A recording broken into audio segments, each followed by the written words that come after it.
नमस्कार, शाम के 5 बज चुके हैं। वक्त हो गया बहस का नंबर 1 शो ताल ठोक के। आपके साथ मैं हूं अमन चोपड़ा। रियाज नायकू, जी हां, आतंक का पोस्टर बॉय, कश्मीर में हिजबुल का कमांडर।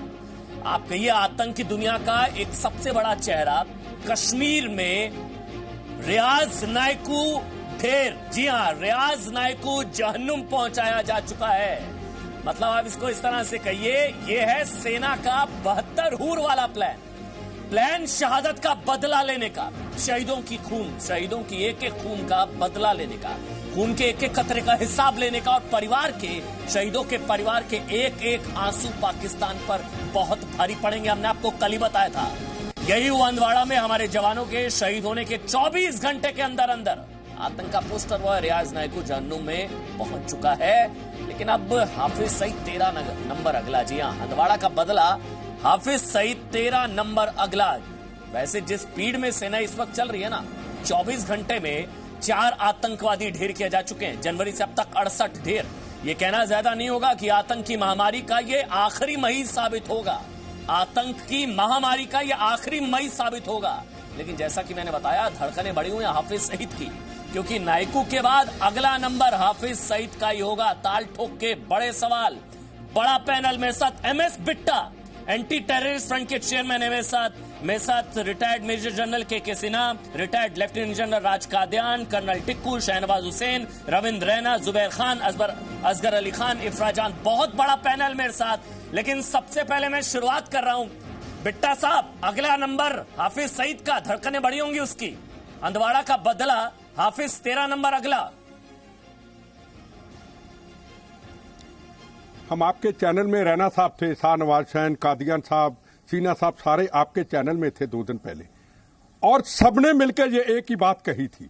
हमारा कोई आपस में लिंक नहीं कि इसका बदला आज का हिंदुस्तान है, ये नया हिंदुस्तान है, ये बदला लेना जानता है। अगर 370 धारा, कैंसर की बीमारी 70 साल की उखाड़ करके हजारों लाखों जवानों का, अवामों का बदला लेना जानता है, इसका बदला लेना तो चुटकी का काम है। हमें तो देरी लगती थी, पर यकीन हुआ हिंदुस्तान की फोर्स के अंदर, यकीन हुआ हिंदुस्तान के प्रधानमंत्री नरेंद्र मोदी जी के ऊपर।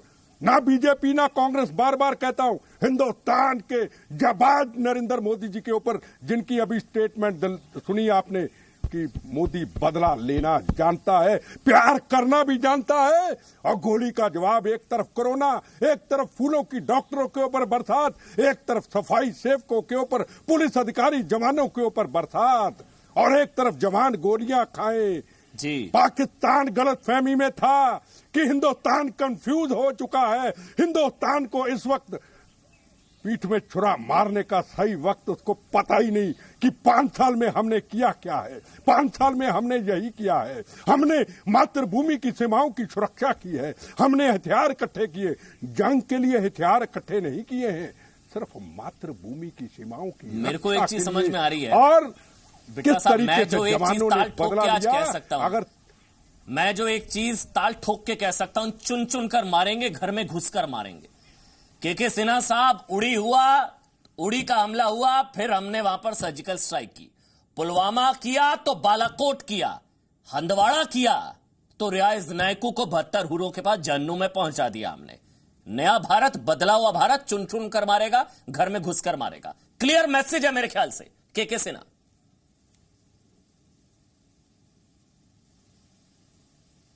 एब्सोल्युटली करेक्ट अमन जी, आपने मेरे मुंह की बात बोली है। देखिए, आज रियाज नायकू का मारा जाना वो तो पहला कदम है। पिछले महीने 30 आतंकवादी, आपने कहा ना, 72 हूरों के पास भेजे गए थे, और आज 4+1 एक जिंदा पकड़ा गया है। जिंदा पकड़ा गया, पाकिस्तानी है वो। और मैं कहता हूं, ये बदला नहीं पूरा हुआ, बदला की तो पहली कदम आप देख रहे हैं। आप देखिएगा, आपने कहा ना अगला नंबर हाफिज सईद, मैं तो कहता हूं अगला नंबर हाफिज सईद, ऐसे बाजवा सारे हैं। और यही मैं कहता हूं आपको कि पाकिस्तान ने एक बहुत बड़ी गलती की है कि फिर से रिवाइव 8 महीने के बाद, अगस्त के बाद फिर उन्होंने जरूरत की है कि फिर से रिवाइव करें हिजबुल मुजाहिदीन को, जिसमें 80% उसके आतंकवादी हैं। वो फिर से जमाती इस्लामी को खड़ा कर रहा है। जमाती इस्लामी जितने हैं, और ये रियाज नाकू उसका चेहरा है, जो रेजिस्टेंस फ्रंट बनाने की बात करता है पाकिस्तान, जिसमें हिजबुल मुजाहिदीन, लश्कर ए तैयबा, जैसे मोहम्मद और सारे तंजीम के लोगों को लेकर के उस रेजिस्टेंस फोर्स का भी खात्मा। और मैं कहता हूं ये इस पार नहीं उस पार की भी लड़ाई होगी और होनी चाहिए। पीओके को भी लेना होगा। मतलब यदि हम रुकेंगे तो फिर हमको और बहुत हुआ सब्र, फिर शहीदी देगा साहब। मतलब बहुत हुआ सब्र, अब खुदेगी आतंक की कब्र। सीधे सीधे बहुत हो गया अब सब्र, अब खुदेगी आतंकवादियों की कब्र। लेकिन सुशील पंडित साहब, आप मुझे एक चीज समझाइए, फिर मैं कर्नल टिक्कू आपके पास आऊंगा। रियाज नायकू का मारा जाना कितनी बड़ी सफलता, आतंक का कितना बड़ा नाम रियाज नायकू। यह आतंकियों की रिक्रूटमेंट करता था, ये जनाजों में जाकर, आतंकियों के जनाजों में जाकर युवाओं को आतंक के रास्ते पर धकेलता था, सुरक्षा बलों पर अटैक्स करता था। रियाज नायकू की कुंडली सुशील पंडित की जुबानी।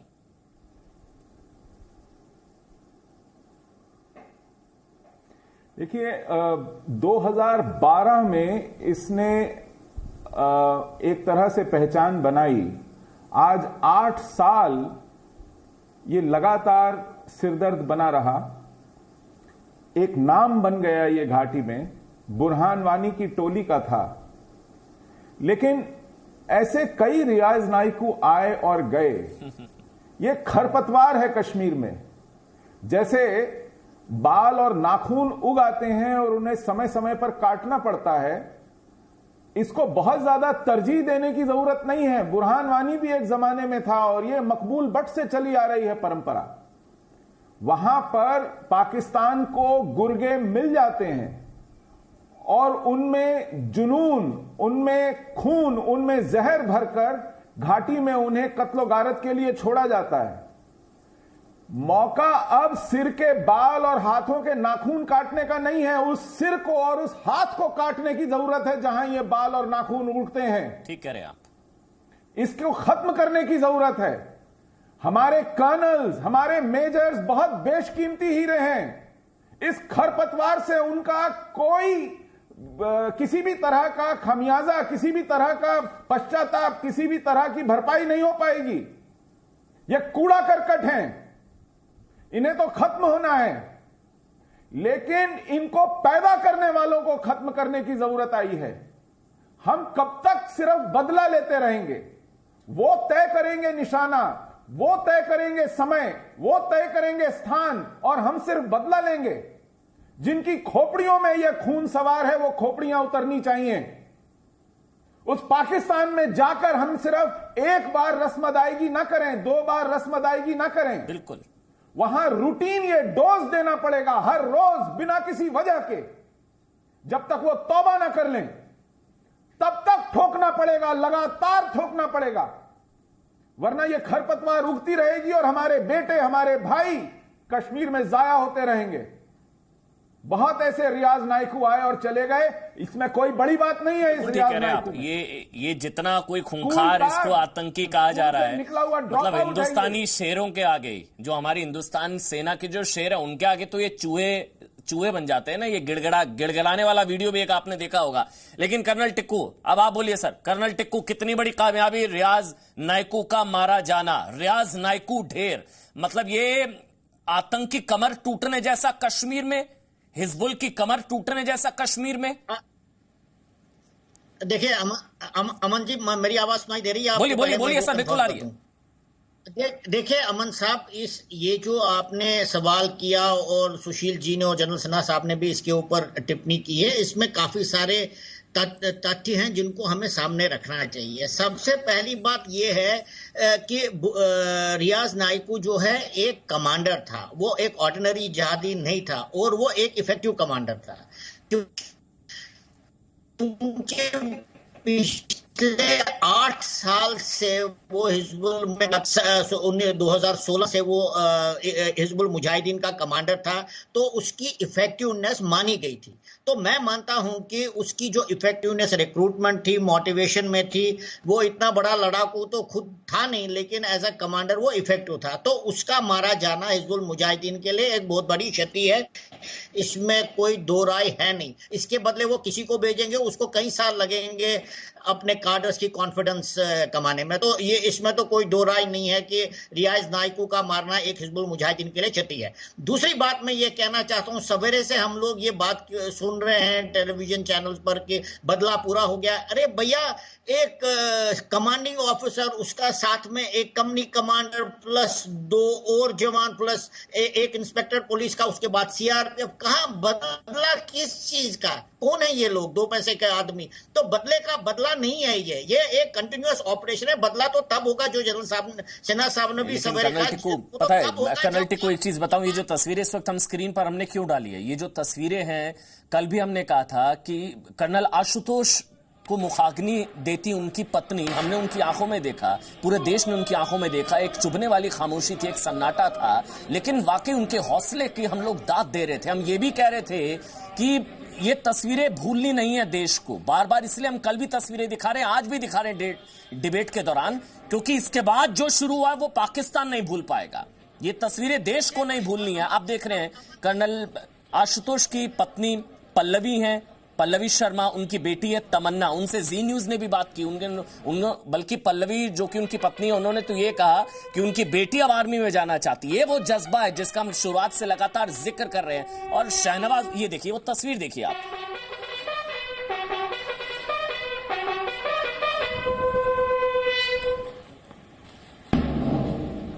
ये शहीद कर्नल आशुतोष को सलामी थी।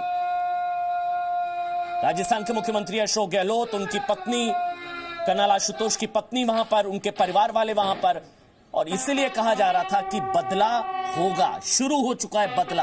आतंकी कबर खोदने का काम, हम लोग कह रहे थे कि खून के एक एक कतरे का बदला लिया जाएगा। और शाहनवाज हुसैन, जो बात कल कही वो मैं आज कह रहा हूं, परिवार के आंसू सूखने से पहले बदला शुरू, आंसू सूखने से पहले बदला शुरू हो गया। नायकू महाराज, मैं, बिट्टा जी और कई पैनलिस्ट उसमें पहले से थे, और आपने ये सवाल पूछा था, 2 दिन इस पे डिबेट हुई। हमने कहा वो उनका जो आंसू नहीं बह रहा, वो आतंकी और पाकिस्तानियों के लिए आने वाले तूफान से पहले की आहट है।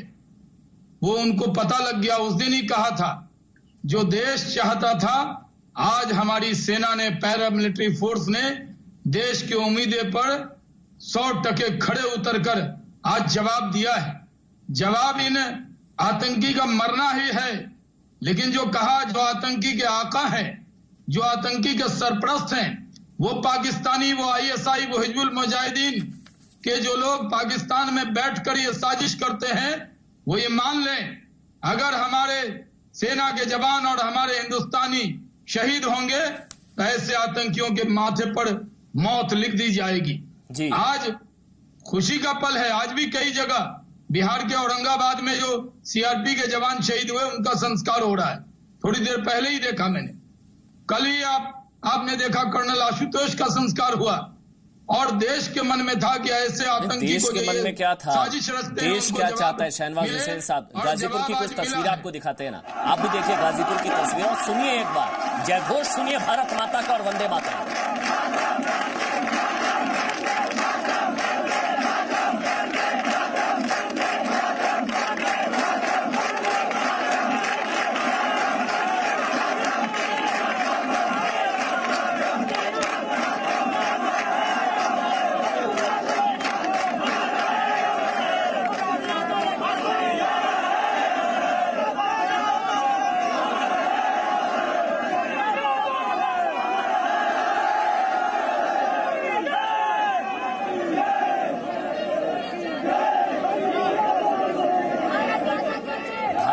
जय, वंदे मातरम, जय घोष पाकिस्तान पर भारी पड़ता हुआ और आतंकी 13वीं का समय भी अब आता हुआ नजर आ रहा है।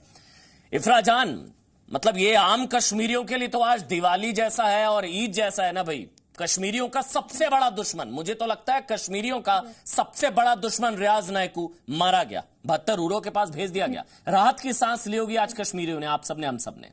जी, अगर आपको पता हो अमन जी, अगर आपने प्रॉपरली रिसर्च किया हो, कश्मीरी ये पिछले 30 साल से देख रहे हैं, रोज एक ऑपरेशन होता है, रोज मिलिटेंट्स टेररिस्ट मरते हैं, रोज आर्मी वाले मरते हैं, हमारे शहीद हो जाते हैं, रोज ऐसा चलता आ रहा है। हमारे लिए ये नई बात नहीं है, लेकिन हम रियाज नायकू ने अपनी डेस्टिनी, अपनी तकदीर उस दिन लिख दी थी जिस दिन उसने गन उठाया था, और इसमें कोई कुछ कह नहीं सकता है। जो भी गन उठाएगा, इंडियन फोर्सेस ऑब्वियसली उसको मारेंगी, ये हर कंट्री में होता है। लेकिन सवाल ये है, हम ये पिछले 30 साल से ये मौतें देखते आ रहे हैं, हम बचपन से, मैं तो बचपन से देखती आ रही हूं, ये कब रुकेगा? जैसे सुशील पंडित जी ने कहा, यह होता चलता आएगा। पहले तो हमको बोला जा रहा था कि जब 101 बार 370 हट जाएगा तो टेररिज्म खत्म हो जाएगा। अब बार बार सुशील पंडित जी और टिक्कू साहब भी बोल रहे हैं ये ऑपरेशंस चलते रहेंगे। भाई, हमारा सरकार से निवेदन है, आप बता दीजिए कश्मीरी होने के नाते कि ये पागलपन कब खत्म होगा, हम लोग शांति की जिंदगी कब जीना शुरू करेंगे? और जब तक आखिरी आतंकी नहीं मारा जाएगा। भाई, ये तो जैसे सुशील पंडित ने भी, आपसे सुशील पंडित जी ने आज अभी आपने बोला, राहत की सांस ली। आज तो देखिए, आज तो ये कम से कम है, मैं कह सकता हूं, आज आपने राहत की सांस ली, आज आप खुश हैं। रियाज नायकू आपका सबसे बड़ा दुश्मन मारा गया। जैसा मैंने आपको बार बार बोला, हमारे लिए ये एक नई बात नहीं है, ये कंटिन्यूअस प्रोसेस आता जा रहा है। जब सिर्फ इनफैक्ट जब जैसा आप बोल रहे हैं कि आज मोदी जी ने ऐसा किया है, मैं आपको बता दूं, मिलिटेंसी का सबसे खतरनाक पीरियड 1989 टू 2002 का पीरियड था, जो कांग्रेस का पीरियड था। तब कांग्रेस ने, मुझे लगता है, 1.5 लाख, कांग्रेस ने 1.5 लाख आतंकी, प्लीज बात करने दीजिए, आप इतने सीनियर पैनलिस्ट हैं। आपको दुख है या आप खुश हैं? आज एक आतंकी मारा गया जिसने सेना और आर्मी के लोगों को मारा, आपको खुशी जतानी चाहिए। वो कश्मीरियों का दुश्मन है, जो बंदूक उठाएगा वो मारा गया, उसके लिए आप मजम्मत कीजिए इस बात की कि आइंदा कोई इस तरह वो तो कह रही है कोई बंदूक उठाएगा वो सीधे जहन्नुम जाएगा। वो तो खुश है आज। कोई भी कंट्री होगी वो ऐसा ही करेगी। मेरा सवाल ये है कि 1990 से 2002 तक 12 साल जब कांग्रेस की सरकार थी, तब करीब 1.5 कांग्रेस बीजेपी कहां से आ गई? इफ्रा जी छोड़िए ना कांग्रेस बीजेपी, आज तो सेना के शौर्य को सलाम करने का दिन है। छोड़िए कांग्रेस, छोड़िए बीजेपी, मोदी, राहुल, सोनिया, किसी से मतलब नहीं। आज देश की सेना सर्वोच्च है।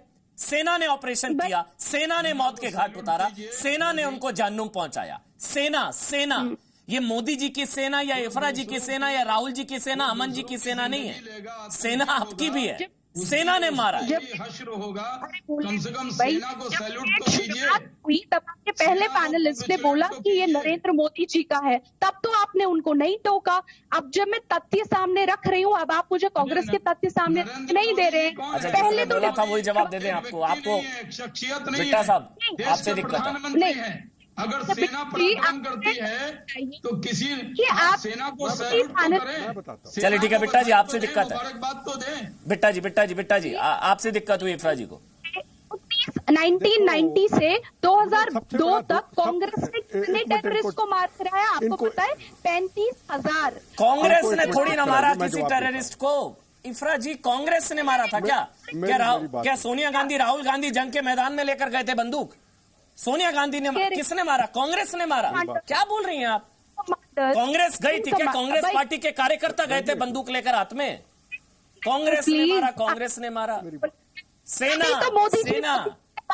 ये मोदी कांग्रेस बीजेपी से बाहर निकली है। रियाज नायकू मारा गया है। छोड़िए आज आप, रियाज नायकू आतंकवादी था, जश्न है, आज मारा गया। बहुत अच्छी खबर है। बिट्टा साहब जल्दी से, बिट्टा साहब, असगर अली खान आ रहा हूं आपके पास, उसके बाद रविंद्र रैना भी मुझे नजर आ रहे हैं। जल्दी से बिट्टा साहब। बहन की मैं एमएस बिट्टा, बहन मैं इज्जत करता हूं।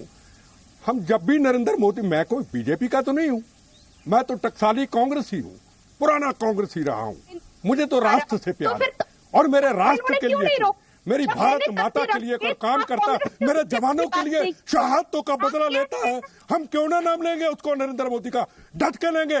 आपको 370 डाक हटा करके नया कानून, नया संविधान, वहां के बेरोजगारी को खत्म करने के लिए, मजलूमों का कत्लेआम ना हो, वहां के नेता फारूक अब्दुल्ला, महबूबा मुफ्ती दुकानदारियां चलाते थे, हमारे खून पसीने का हिंदुस्तान का पैसा वहां जाता था। आज आपको आपका हक मिलेगा, आपको नौकरियां मिलेंगी, वहां कश्मीर आगे बढ़ेगा, कश्मीर में बेगुनाहों के कत्लेआम नहीं होंगे।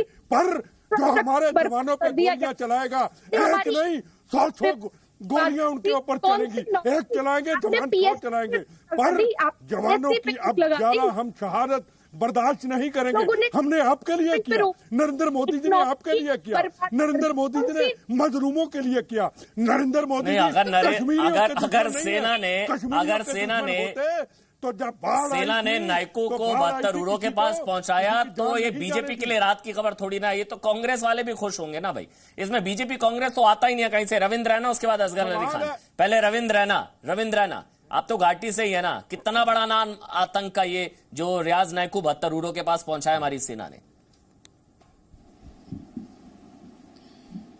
मैं भारतीय सेना के जांबाज वीर सैनिकों, जम्मू कश्मीर पुलिस के जांबाज सैनिकों, सीआरपीएफ और एसएसबी के जांबाज रणबांकुरों को सल्यूट करता हूं कि हंदवाड़ा के शहीदों की शहादत का बदला उन्होंने 48 घंटे के अंदर लिया है। ये बहुत ही खतरनाक आतंकवादी था। मैं खुद जम्मू कश्मीर के अंदर इन तमाम एरियाज के अंदर आज भी इस लॉकडाउन से पहले मेरे खूब प्रवास होते हैं, मैं विजिट होती है, आर्मी के जवानों के साथ मेरा मिलना होता है।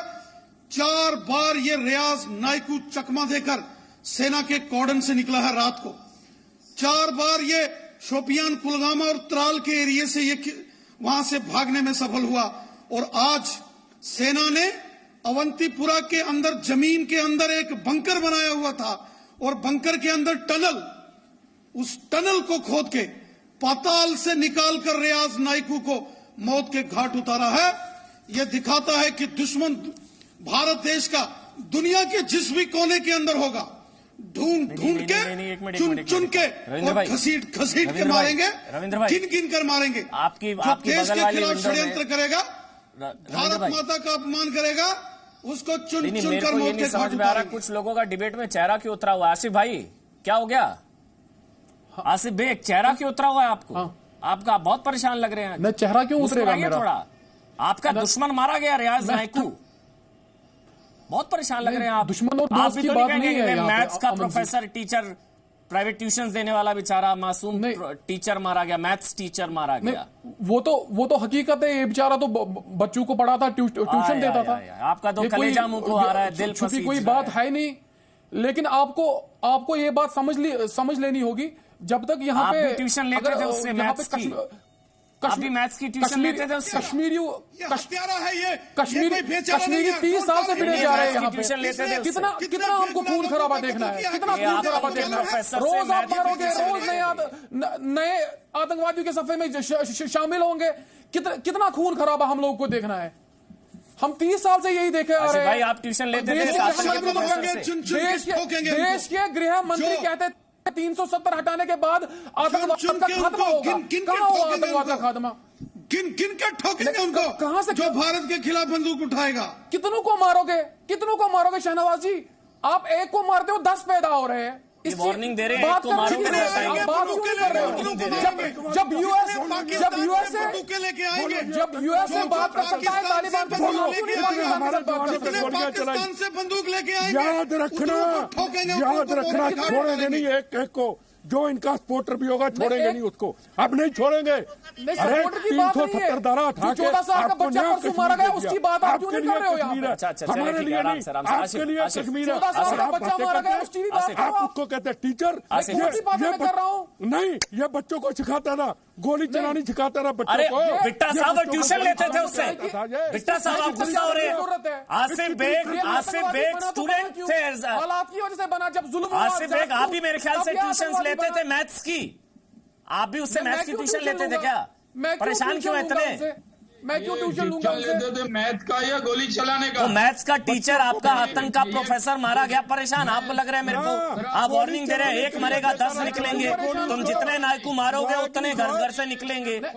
आपको तकलीफ होती है सबको? 1 मिनट मौका दे जरा। ये बेगुनाहों के कत्लेआम होते होने की बात नहीं है, तकलीफ होने, लेकिन यहाँ पे जो हम 30 साल से देखे आ रहे हैं कि अरे इनको बोलने दो, मैं जवाब देता हूँ इसको। आपने बुलाया है, चाहे मारे जा रहे, जो जवान शहीद हुए, जवान शहीद हुए, जवान ने किसी को मारा, जवान ने कश्मीर को बचाया, बहादुर जवानों ने कश्मीर को बचाया, खुद कुर्बानी दे दी। हम आपसे पूछने आए, ऐसे बोलिए आतंकवादी इसका बच्चा होता है, वही माँ जानता है, वही माँ जानती है। हिंदुस्तान हमारा सबका है, आपका नहीं है।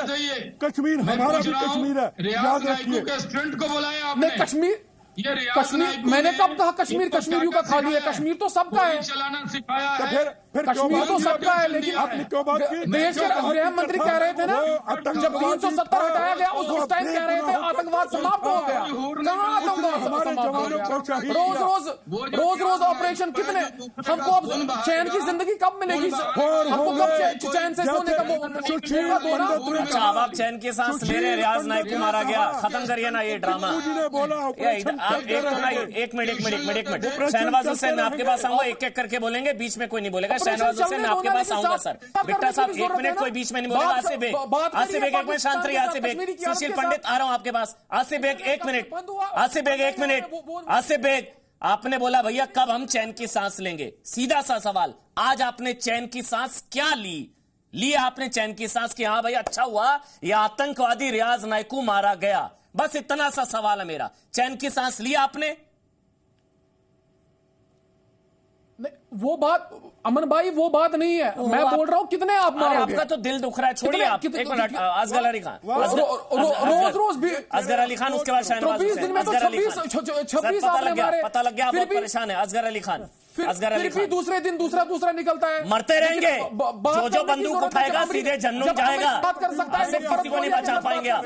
असगर अली खान के साथ बात, उसके बाद शहनवाज हुसैन, पहले असगर अली खान। क्यों नहीं कर सकता है? आसिफ हो गया, असगर अली इंडिया पाकिस्तान के साथ बात क्यों, कश्मीरी क़ियादत के साथ बात क्यों नहीं कर सकता है? किसी से बात नहीं होगी अब। नहीं बात हो गई, बात नहीं होगी अब।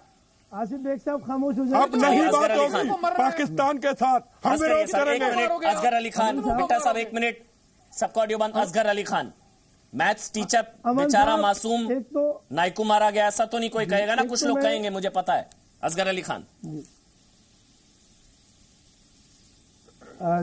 जी साहब, अमन साहब, पहले तो मैं अपने मुल्क को, अपने मुल्क के इस परचम को, तिरंगे को और मुल्क की सेना को बेपनाह दिल से मुबारकबाद पेश करता हूं कि उन्होंने ये बहुत से बड़े कदम उठाए हैं। उसमें ये आज का कदम भी एक बड़ा कदम है और काबिल मुबारकबाद है। नंबर 1। नंबर 2 ये कि मैं आपको एक जरा सारी वैसी एक फीडिंग देना चाहूँगा कि हुरे, आप बार बार बात आ रही है कि साहब 72 हुरों के साथ जहन्नुम में भेज दिया। हुरे जहन्नुम में नहीं होती, हुरे हमेशा जन्नत में होती है। इनको सपने तो 72 हुरों के दिखाए जाते हैं ना। अभी साफ फरमा रहे थे कि असगर अली भाई, सपने तो इनको जो रेडिकलाइज किया जाता है, सपने तो इनको 72 हुरों के दिखाए जाते हैं ना। 72 हुरों के हाथ जन्नत दिखाए जाते हैं ना, सपने जन्नत के 72 हुरों के सपने तो मिल गए इनको 72 हुरे, इनको जन्नत में भेज दिया गया। हाँ, सपने तो इनको वही आतंक के रास्ते पर यही कह के धकेला जाता है कि जन्नत मिलेगी, 72 हुरे मिलेंगी। मिल गई ना आज 72 हुरे। ये है मेरे कहने का मतलब। अब आप बोलिए असगर अली खान। अब वो उनका अपना अकीदा और अपना उनका कॉन्सेप्ट है। एक चीज और मैं आपको साथ में बता दूं कि अभी जमात इस्लामी की भी बात आ रही थी कि उसको खड़ा किया जा रहा है। जमात इस्लामी का इससे कोई लेना देना नहीं है। वो तो यहाँ हिंदुस्तान में भी है। वो तो एक शांति का पैगाम हमेशा देती है और तालीम देती है। वो उसको इससे कहीं जोड़ना भी नहीं चाहिए। एक देखिए, बड़ी चीज ये है, इन सब चीजों को तो सभी लोग जानते हैं, लेकिन एक बड़ी चीज ये है कि हम बार बार कहते हैं कि पाकिस्तान ने उनको पैदा किया, पाकिस्तान से वो यहाँ आ गए। 2 सवाल यहाँ खड़े होते हैं कि एक तो ये कि वो पाकिस्तान से यहाँ आते कैसे हैं, बॉर्डर कैसे क्रॉस कर लेते हैं। मेरी ये आज तक की बात मेरी समझ में नहीं आई। अच्छा, आपको समझ नहीं आई? आपको क्रॉस बॉर्डर इन्फिल्ट्रेशन, घुसपैठ समझ नहीं आती?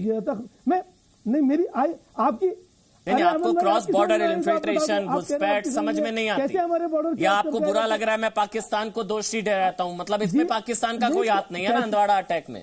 अरे सुनिए, नहीं आप दोष तो मैं भी दे रहा हूं। अरे भाई, मैं भी दोष दे रहा हूं आपके साथ में, लेकिन मैं खुद अपने ऊपर सवाल खड़े कर रहा हूं। मैं आपके ऊपर नहीं कर रहा, अपने ऊपर सवाल खड़े कर रहा हूं कि ये कैसे हमारे मुल्क में इंटर कर जाते, क्यों नहीं आ रही आपकी बात की समझ में अमन भाई? दूसरी चीज ये है कि वहां की आवाम, अभी 3-4 लोग कश्मीर से बोले, क्यों बोल रहे हैं हमारे खिलाफ? ये हमारे खिलाफ क्यों बोलते हैं? ऐसी कौन सी बात है? देखिए, एक चीज का ध्यान रखिए अमन भाई, एक कड़वा सच है, वहां की आर्मी कहीं ना कहीं इन लोगों के ऊपर जुल्म भी करती है, और वो ऐसा जुल्म होता है। मैं खुद भी वहां जाता रहता हूँ, मैं वकील हूँ, केस करने भी वहां जाता हूँ, लोगों के बीच में भी जाता हूँ, समझाने भी जाता हूँ, मिलने भी। आतंकियों पर जुल्म करती है पाकिस्तान की सेना। अरे आतंकी तो उनके पाले पोसे हैं, आतंकियों पर जुल्म करती है पाकिस्तान की सेना। ठीक है, पहले शहनवाज हुसैन, फिर सुशील पंडित। पहले शहनवाज हुसैन, एक मिनट, पहले शहनवाज हुसैन, एक मिनट, रविंद्र रैना, शहनवाज हुसैन। सब एक साथ मत बोलिए भाई, मुझे ऑडियो बंद करना पड़ेगा। सब एक साथ मत बोलिए, पहले शहनवाज, सुशील पंडित, रविंद्र रैना, एक एक करके बोलेंगे। हो गया, शहनवाज हुसैन, आपका audio on air. Shahnawaz Hussain, मैं ये कह रहा हूँ कि जो भी खान साहब बोल रहे हैं, एक तो आप पहली बार तो आपने ये कह दिया कि बहुत अच्छा हुआ, दूसरी तरफ उसी आर्मी पर आपने कह दिया कि आर्मी जुल्म करती है। आप आर्मी पर, अपने आर्मी पर सवाल उठा रहे हैं। जो सवाल पाकिस्तान उठाता है भारत की आर्मी के बारे में, वो सवाल उठाएंगे। हमारे 5 जवान शहीद हुए, कर्नल शहीद हुए, लोगों की जान बचाने के लिए आर्मी के लोगों ने अपनी जान की शहादत दे दी। आपको ये कहते हुए अपनी बात को वापस लेना चाहिए। दूसरी बात ये है, इनका आवाज बंद कराइए, नहीं तो इनके वक्त में भी मैं बोलता ना। अमन जी, आपने कहा सबका ऑडियो बंद करके, ये क्यों बोल रहे हैं? चलिए ठीक है, असगर भाई सुन लीजिए। असगर अली खान, ये बराबर बोलेंगे। असगर अली खान सुन लीजिए, एक मिनट। असगर अली खान बीच में मत बोलिए, वो अपनी टाइम का वेट कर रहे थे। तो आर्मी के ऊपर सवाल उठाना ये शर्मनाक है। वो आर्मी के लोग और उनके परिवार के लोगों ने आंसू नहीं बहाया, अपनी जान की शहादत दे दी कश्मीरी आवाम को बचाने के लिए। अगर वो चाहते तो 500 लोग मारे जाते, और उस आर्मी पर सवाल उठा रहे हैं। जो आतंकी है, जो बंदूक उठाएगा, पहले दिन से हम लोगों ने कहा है, बंदूक के साथ फोटो डालोगे तो वही बंदूक आपके माथे पर मौत लिख देगी। और जो आतंकी हैं, वो अगर जी न्यूज देख रहे हैं, उनको कहता हूं अभी भी कान पकड़ के तौबा कर लो। भारत की आर्मी छोड़ने वाली नहीं है। पाकिस्तान एक भिखमंगा देश है, भीख मांगकर वो गोली लाता है, वो बहुत दिनों तक इन आतंकी को बचा नहीं सकता। और जो आतंकी के सरगना है, उनके अंदर भी डर होना चाहिए। जब तक पाकिस्तान, ISI और वहां बैठे हुए उसके आतंकी कान पकड़ के तौबा नहीं करेंगे, भारत की आर्मी सक्षम है। ये सही है, हमारे 8 लोगों ने जान की शहादत दी है, और किसी को भी हक नहीं है आर्मी के ऊपर सवाल उठाने का। यही प्रोपेगेंडा तो पाकिस्तान करता है पूरे दुनिया में कि भारत की आर्मी जुल्म कर रही है। आपकी बात से इत्तेफाक करते हैं। आप क्या है, आप क्या करेंगे इत्तेफाक करके? अभी आप कह रहे हैं सेना जुल्म करती है, अभी आपने कहा सेना जुल्म करती है। चक्कर में रहते हैं। असगर अली खान, अभी आपने कहा सेना जुल्म करती है, अभी आपने कहा सेना जुल्म करती है, अब आप कह रहे हैं हम आपकी बात से इत्तेफाक रखते हैं। सेना जुल्म करती तो आप और मैं बैठे ना होते सर। सेना है तो हम है, सुशील पंडित, उसके बाद के सेना है, मिस बिट्टा और जी, एक मिनट, रविंद्र रैना और आपके बाद पहले सुशील पंडित। आपने सही मारा, ठीक है, सुशील पंडित। बिल्कुल हम इत्तेफाक करते हैं, सुशील पंडित अपनी सेना को सलाम करते हैं। अभी आप कह रहे हैं सेना जुल्म करती है, अब आप कह रहे हैं सेना को सलाम करते हैं। सोच लीजिए पहले बोलना क्या है। सुशील पंडित, सुशील पंडित मासूमियत से ये सवाल पूछे कि ये कब तक चलता रहेगा? हम 30 साल से सुन रहे हैं। इस पैनल में आप अमन जी, के लोग आपके ही पैनलिस्ट ने अभी पूछा यहाँ जो ये कब तक चलेगा? अमन साहब, बहुत खून बह गया, 30 साल से देख रहे हैं, ये बंद कब होगा? आप जो आप मैं जानना चाहता हूं लोग मौजूद हैं कि उनसे जब सवाल करिए, मस्जिदों में जुमे के रोज खुद को में जहर उगला जाता था, जब मुजाहरे किए जाते थे और उसमें तकरीरें करके भारत के खिलाफ जहर उगला जाता था, लोगों को भारत के खिलाफ बरगलाया जाता था, जब जिहाद के लिए आमादा किया जाता था, तब याद नहीं दिलाया गया इनको कि ये आप आग लगा रहे हो, ये खून रेजी में बदलेगा। ये कत्लो गारत में बदलेगा। अरे क्या जिहाद किसी ने याद नहीं दिलाया। काहे का जिहाद? खान साहब चिकना किसको जिहाद कहते हैं? हटे जिहाद के मायने मालूम है? मैं हूँ जिहादी। उसके बाद मैं जिहादी बैठा हूँ आपके सामने। मजम्मत आप करने कार्रवाई क्या करेंगे? इनको बता दूं मैं, जमात इस्लामी के बारे में कह रहे थे कि वो बहुत अमन का पैगाम देती है। उस जमात इस्लामी के मास्टरों को 40-50 साल पहले स्कूलों में भर्ती किया गया। बुरहान वानी के बाप उसी भर्ती के तहत स्कूलों में आए। उन्होंने पीढ़ियों के दिमाग में ये जहर भरा और वो पीढ़ियों का जहर आज इस खेती के रूप में आगे आया है। रियाज नाइक और बुरहान वानी जैसे लोग जमात इस्लामी के मास्टरों के टीचरों के स्कूलों में खेती का नतीजा है। और मस्जिदों से जो खुतबे किए गए, जो नारे लगाए गए, जो मुजाहिरे किए गए, जो तकरीरें की गई, उन तकरीरों में भारत के जमात इस्लामी कहने लगेंगे, उनको हीरे दे देंगे, फिर 2 भेजेंगे। ये उसका नतीजा है। आप पूछते हैं कि हम चैन कब पाएंगे? तब पूछना चाहिए था कि असगर अली खान साहब, 1 मिनट के लिए असगर अली खान साहब आपके सामने अगर जी न्यूज लगा हुआ है, 1 मिनट, असगर अली खान ऑडियो बंद हो गया। असगर अली खान 1 मिनट ऑडियो बंद। असगर अली खान हो गया। असगर अली खान 1 मिनट ऑडियो बंद है। असगर अली खान एक बार के लिए मैं आपके लिए वो तस्वीरें चला रहा हूं जो भी हम तस्वीरें चला रहे थे। असगर अली खान, जो भी आपने बोला ना सेना जुल्म करती है, सेना क्या सर्वोच्च बलिदान देती है, सेना आपके हमारे लिए क्या करती है, इन तस्वीरों को देखिए और थोड़ा सा शर्मिंदा हुई आज कान पकड़िए अपने और अपने आप माफी मांगिए और शर्मिंदा हुई आप जिस सेना पर सवाल उठा रहे हैं ना, ये तस्वीरें देखिए। इनका नाम है पल्लवी शर्मा। ये कर्नल आशुतोष शर्मा की धर्म पत्नी है। वो कर्नल आशुतोष शर्मा जिन्होंने आपके लिए, मेरे लिए, इस देश की मिट्टी के लिए अपने प्राणों की आहुति दे दी, सर्वोच्च बलिदान दे दिया।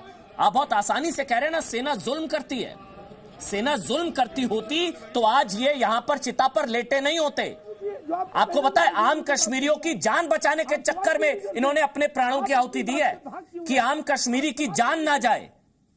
आम कश्मीरियों को बचाने की वजह से हमारे 5 जवान शहीद हुए। आपको पता है, ये गाजीपुर उत्तर प्रदेश में देखिए। आप कहते हैं सेना जुल्म करती है, आप कहते हैं सेना जुल्म करती है। इन तस्वीरों को देखिए और थोड़ा शर्मिंदा होइए। असगर अली खान सुनाइए इनको जुमले चुन के।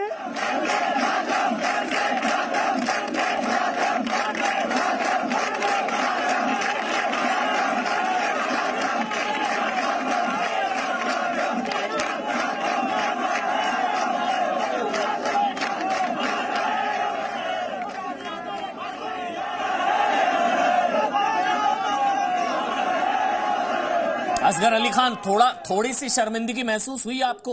आप जिस सेना पर सवाल उठा रहे थे, सेना आपके लिए प्राणों की आहुति दे रही है। बिल्कुल शर्मिंदगी नहीं, कोई शर्मिंदा नहीं। सेना जुल्म करती है। आदत डाले अमन साहब, कड़वा सच सुनने की आदत डाले। कड़वा सच सेना जुल्म करती है, ये कड़वा सच है। ऐसे जुल्म अब और होंगे। ये नायकू जैसे जुल्म ना अब और होंगे। ये जाकिर मूसा पर जुल्म हो गया, नायकू पर जुल्म हो गया, भट्ट पर जुल्म हो गया, बुरहान वानी पर जुल्म हो गया। अभी तो हाफिज सईद पर जुल्म होगा। अभी तो हाफिज सईद पर जुल्म होगा। अपने आंसू बचा कर रखिए। निकलने नहीं दे रही है असगर अली खान, अपने आंसू बचा कर रखिए। एमएस बिट्टा, एमएस बिट्टा घर छोड़ के भाग जाते हैं। एमएस बिट्टा, अभी तो और जुल्म होगा। अपने आंसू थोड़ा संभाल कर रखिए असगर अली खान। अभी बहुत जुल्म होगा। अभी जुल्म होगा हाफिज सईद पर, अभी जुल्म होगा पाकिस्तान में जितने आतंकी बैठे हुए हैं। एमएस बिट्टा, उसके बाद के सेन और तेज टिक्कू आपके पास आ रहा हूं जल्दी से। मुझे अमन जी, सबसे बड़ी समस्या है कश्मीर के अंदर या कहीं हिंदुस्तान में देख लो, कोई मुसलमान भाई गलती करता तो सब इकट्ठे हो जाते। मैं इनको एक सवाल पूछना चाहता हूं, मैं सबके खिलाफ नहीं हूं। अब पंजाब के अंदर जब आतंकवाद था तो सिख टेररिज्म था, क्या हमने शरीर पे बम नहीं खाए क्या? और कांग्रेस, बीजेपी, सीपीएम, सीपीआई सब लोगों ने बम नहीं खाए क्या? हमने मौत का कफन बांध के लड़ाई नहीं लड़ी? हमें भी कहते थे कौम का गदारा, हमने कहा कहो प्रथम राष्ट्र को इस देश से टूटने नहीं देंगे, खालिस्तान बनने नहीं देंगे। क्या खालिस्तान बनने दिया? यही कहते थे ना, खालिस्तान बनेगा तो बिट्टे की लाशों से गुजर के चले जाएगा गंदी हनेरी की तरह। इनकी सबसे बड़ी समस्या है इतनी बड़ी शहादत। कश्मीर भाइयों को बचाते बचाते उन जवानों ने शहादत का जाम पी लिया। चाहते तो सब मर जाते कश्मीरी जो वहां पे थे। उन्होंने कहा नहीं, दो तो दो सही, बाकियों को बजाएंगे, हम 50 भी हो जाएंगे।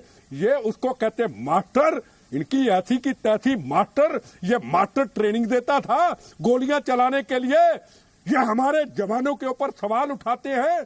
आपको याद होगा गोगोई, वो बहादुर मेजर, उसने पत्थरबाजों को घसीट के लाया था। उसने काम सही किया था, राष्ट्र के लिए किया था, आगे को पत्थर न चलाए। उसको सजा हिंदुस्तान की हमारी फौज ने उसको सजा दी, जबकि वो इनोसेंट था। ये हमारी फौज है। ये फौज जब बाढ़ आती है आपके कश्मीर के अंदर, हमारी माँ, हमारी बहन, हमारा भाई, हमारे बुजुर्ग आप बैठे हैं, उनको निकाल के सीने से लाती है। यह नरेंद्र मोदी का आदेश होता है। कोई कश्मीरी बहना नहीं चाहिए, किसी कश्मीरी भाई की मौत नहीं होनी चाहिए। और हमारे जवानों के ऊपर आप सवाल उठाते हैं, जो आपकी रक्षा करते हैं, आज उनको पाकिस्तान में मातम है। ठीक है उनको बिट्टा साहब, मास्टर कहते हैं। ये मास्टर गोली चलाने वाले मास्टर आपकी ऐसी की तैसी।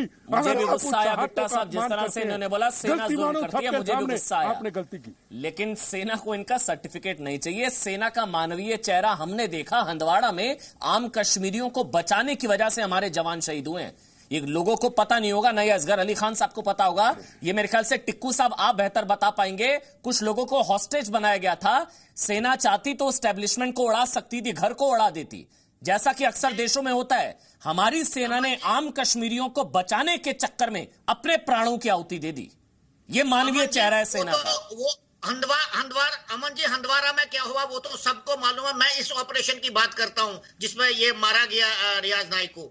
इस ऑपरेशन में भी ये पहले सुनिश्चित किया गया कि किसी सिविलियन को चोट न लाए, वो कैजुअलिटी न बने, कोलैटरल डैमेज न हो। इसीलिए अभी तक जब रियाज नाइक, ये ऑपरेशन कल रात 2 बजे शुरू हुआ, बल्कि 2 बजे से पहले ट्रूप्स आने लगे थे, और इसकी जानकारी अभी तकरीबन 12 घंटों के बाद दी गई कि वो इसीलिए था ताकि टारगेट तो था उनके पास। अगर कोई दूसरी आर्मी होती वो पूरे मकान को उड़ा देते, जितने सिविलियन मर जाते, कोई चिंता नहीं करता है। लेकिन इंडियन आर्मी ने इतना बड़ा रिस्क लिया, और मुझे हैरानगी हो रही है कि इतना बड़ा रिस्क किस कमांडर ने लिया वहां पर, क्योंकि ये बहुत ही मुमकिन था। जैसे रियाज नाम को पहले भी बात किया था, यही तो फर्क करना होगा। कुछ जो इंडियन आर्मी वहां पर जुल्म कर रही है, मतलब यही फर्क है ना। सेना कश्मीरियों को बचा रही है और रियाज नाइकू जैसे आतंकी जो है वो कश्मीरियों को आतंक के रास्ते पर धकेल रहे हैं। के सेना जल्दी से आप, उसके बाद आसिफ अली,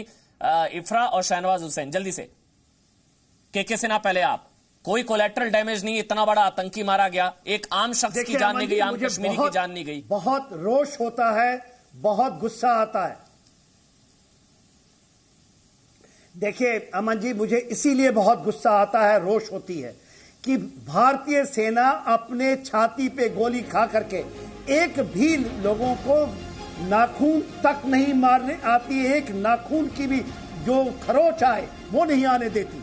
और उसके ऊपर आपके चैनलों में बैठे ये लोग आज नहीं, कितने सालों से, चाहे वो अली खान साहब क्यों ना हो, क्या आसिफ क्यों ना हो, हर एक लोग क्या कहता है, जमात इस्लामी इसमें इन्वॉल्व नहीं। अरे आज का पूरा बखेड़ा ही वही है।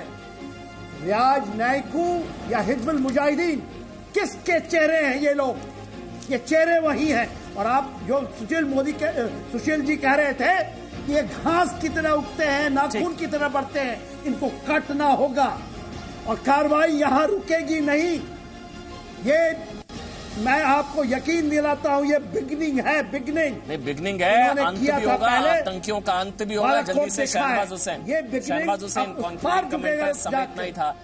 ठीक है, शहनवाज हुसैन, जनवरी से लेकर अब तक 68 आतंकवादी ढेर, जनवरी से लेकर अब तक 68 आतंकवादी ढेर, आज 24 घंटे में 4 ढेर, एक को पकड़ लिया गया है। ऐसी स्पीड चली तो कश्मीर आतंक मुक्त जल्दी हो जाएगा, मुझे लग रहा है। देखिए, आतंकी 13वीं बुरहान वानी के जो चेले थे और जो उनकी टीम में थे और जो उसके रास्ते पे चल रहे थे, उसको आज कड़ा संदेश किया है कि ऐसे लोगों को सेना और पैरामिलिट्री फोर्स के लोग वहां कश्मीर के लोगों की जान भी बचाते हैं। दिक्कत है, जब बाढ़ आती है तो सेना बहुत अच्छी लगती है, जब जलजला आता है तो सेना बहुत अच्छी लगती है, जो रिलीफ देना है तो सेना बहुत अच्छी लगती है। और वो सेना जो बंदूक उठाने वाला, जो खुद बंदूक के साथ AK-47 के साथ तस्वीर खिंचवाने वाला, अगर वो आतंकी मारा जाता है तो आपके चैनल पर बैठ के कुछ लोग रोने लगते हैं, लेकिन किंतु परंतु करते हैं। साफ संदेश है, हम कश्मीर की अमन पसंद आवाम से मोहब्बत करते हैं। मैं भी इसलिए शहनवाज हुसैन कह रहा हूं, आसिफ बेग आप भी थोड़े से आंसू बचा कर रखिए, और असगर अली भाई आप भी थोड़े आंसू बचा कर रखिए। अभी तो सबका नंबर आएगा, अभी तो हाफिज सईद का भी नंबर आना है। ताल ठोक के देख रहे थे आप, लेकिन जी न्यूज क्या मानता है कि आतंक के खिलाफ वाकई निर्णायक लड़ाई की अब जरूरत है, जरूरी है निर्णायक लड़ाई। सेना के पराक्रम पर सियासत नहीं होनी चाहिए, यह भी मानता है जी न्यूज ताल ठोक के। No signal, no worry. Presenting Z News app with live TV, latest updates and expert opinion. Available on Google Play and App Store. Download it now.